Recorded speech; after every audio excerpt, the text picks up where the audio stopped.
Soy Pablo Veloso y se han puesto a pensar que la duda, la presión que a veces tenemos también para tener que decidir, puede ser no algo negativo como normalmente se piensa, sino una gran cosa. Mi amigo Carlos Monterroso, autor de Las trampas de Occidente, un libro fabuloso que se los recomiendo mucho, cita en una parte el hecho de que cuando los primates, cuando los monos que vivían en los bosques se vieron ante la dificultad que quizás mermó su alimento, muchos se encontraron condenados a la extinción, es decir, no tenían qué comer. Sin embargo, un mono, uno de ellos, bajo la misma presión, es decir, la presión de o conseguimos comida o morimos.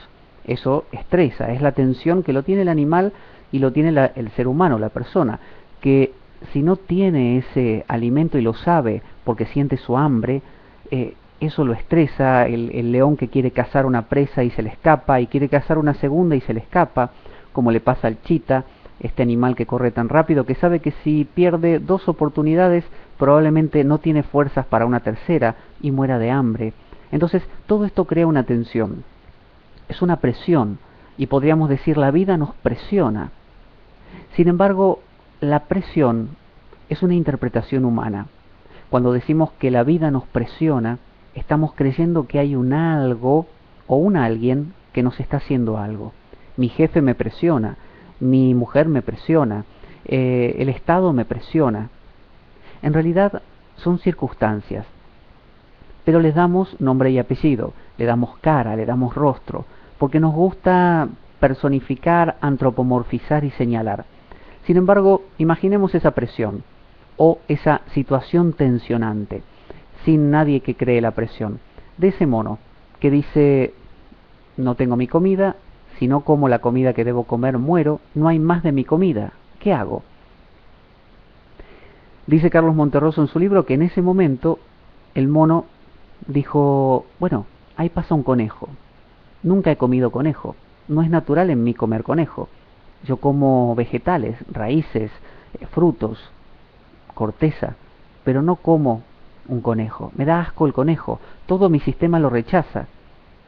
Y ese mono, ese único mono, tomó la decisión de ir en contra de todo su crianza, trasfondo, de todos sus impulsos naturales, podríamos llamar de sus instintos, y comenzó a perseguir ese conejo, como un depredador, como un carnívoro, cuando él era un herbívoro, siempre lo había sido. Entonces dio caza al conejo, lo cogió entre sus manos y con sus dientes, que son afilados, lo mató.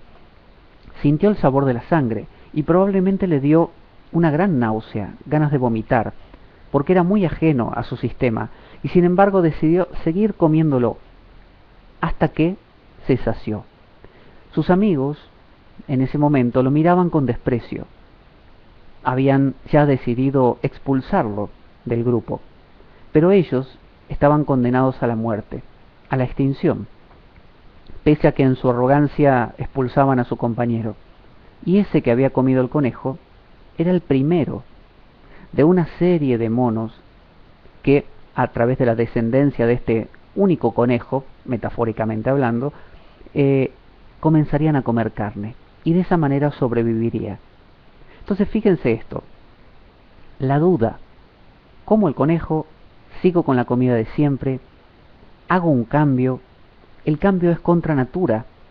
¿Qué es la naturaleza? ¿Qué es lo natural? ¿Lo que siempre acostumbré? Porque siempre acostumbré a eso. ¿Es natural?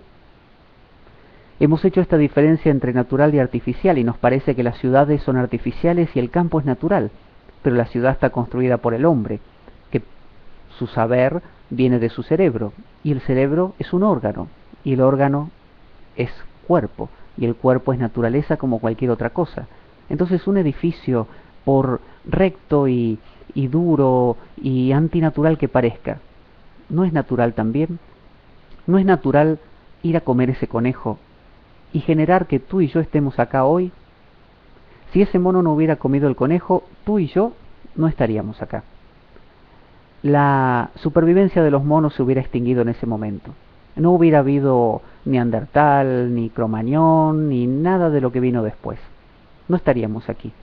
Y todo partió de la duda, de la presión, o, si lo queremos ver todavía mejor, de la tensión de cómo no como, va en contra mía, me duele, lo hago igual, vomito esa comida, pero la vuelvo a comer, porque elijo. Aunque las elecciones, en el fondo, sepamos que no pertenecen a nosotros. Ese mono no comió el conejo porque él hubiera tomado una decisión racional. La tomó porque quizás era ese mono que le pasaron muchas cosas en su vida que lo llevaron a elegir el conejo, mientras que a los otros, las cosas que le acontecieron, le llevaron a quedarse ahí, a dejarse morir, a privarse de esa oportunidad. Entonces, dudar, preguntarse, ¿qué pasará si? Atreverse, como Eva en el paraíso, que decidió comer la manzana o la fruta. ¿Qué pasa si me como esta fruta? ¿Qué pasa si lo hago? Y para dudar, ¿saben qué hace falta? Pensar. Para dudar hace falta pensar. Si yo no pienso, no dudo.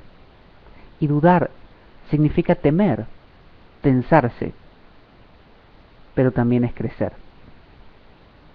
Piénsenlo.